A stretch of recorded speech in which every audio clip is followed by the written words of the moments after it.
নবদুর্গার প্রথম রূপ শৈলপুত্রী। শাস্ত্রমতে দেবীর অপর নাম হৈমবতী। উপনিষদেও দেবীর এই নামের উল্লেখ রয়েছে। দেবী কবচেও একথাই বলা হয়েছে। শৈলপুত্রী শব্দের অর্থ হল পর্বতের কন্যা।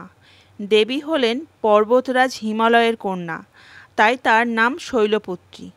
কালিকা পুরাণ ও উল্লিখিত ৬৪ যোগিনীর অন্যতমা হলেন দেবী শৈলপুত্রী। কথিত আছে গিরিরাজ হিমালয় ও তার পত্নী মেনকা দীর্ঘদিন ধরে দুর্গাকে কন্যারূপে লাভ করার জন্য তপস্যা করেছিলেন।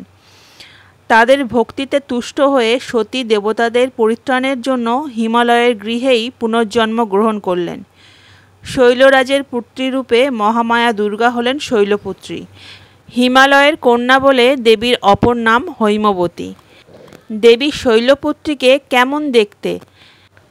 দেবীর মাথায় অর্ধচন্দ্র শোভিত, তার বাহন শ্বেত ষাঁড় বা নন্দী। দেবী দ্বিভুজা, তার এক হাতে থাকে ত্রিশূল, অন্য হাতে পদ্ম। দেবীর ভৈরব শৈলেশ্বর। দেবী শৈলপুত্রী ভক্তকে বাঞ্ছিত ফলসহ যশ দেন। ৯টি দুর্গার মধ্যে দেবী শৈলপুত্রীকে দেবী দুর্গার প্রথম প্রকাশ বলে মনে করা হয়। দেবী শৈলপুত্রীকে উৎসর্গ করা নবরাত্রির প্রথম দিনটিকে প্রতিপদ বলা হয়। শক্তির একটি রূপ দেবী শৈলপুত্রী হলেন ভগবান শিবের সহধর্মিণী এবং তার দুটি সন্তান রয়েছে, ভগবান গণেশ এবং ভগবান কার্তিকেয়। উপনিষদ অনুসারে দেবী শৈলপুত্রী ইন্দ্র এবং অন্যান্য দেবতাদের বিনীত করেছিলেন। তারা প্রণাম করে প্রার্থনা করলেন, আসলে তুমিই শক্তি, আমরা সবাই ব্রহ্মা বিষ্ণু এবং শিব তোমার কাছ থেকে শক্তি পেয়েই সক্ষম। এইভাবে শৈলপুত্রীকে ব্রহ্মা বিষ্ণু এবং শিবের শক্তির প্রকাশ বলে মনে করা হয়। তিনি মূলাধার চক্রের দেবী হিসাবেও পরিচিত।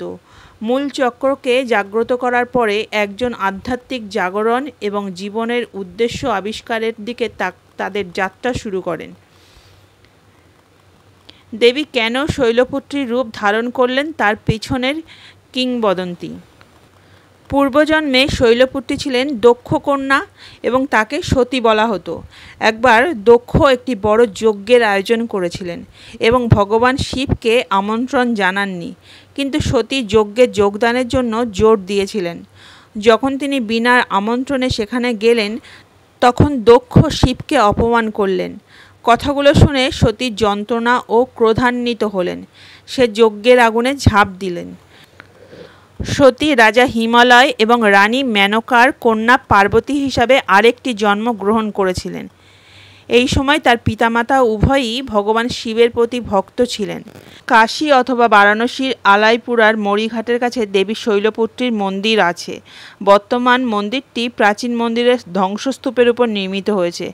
মন্দিরের প্রাচীন কুয়োটি এখনও আছে। দেবীর মূল মন্দিরটি অপেক্ষাকৃত ছোট।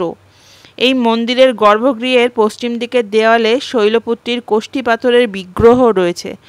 এর কুণ্ডের মধ্যে রয়েছে কাশীর প্রাচীন শিবলিঙ্গ শৈলেশ্বর। দেবীর বিগ্রহ ও শিবলিঙ্গের উচ্চতা প্রায় ১ হাত ছাতার মতো।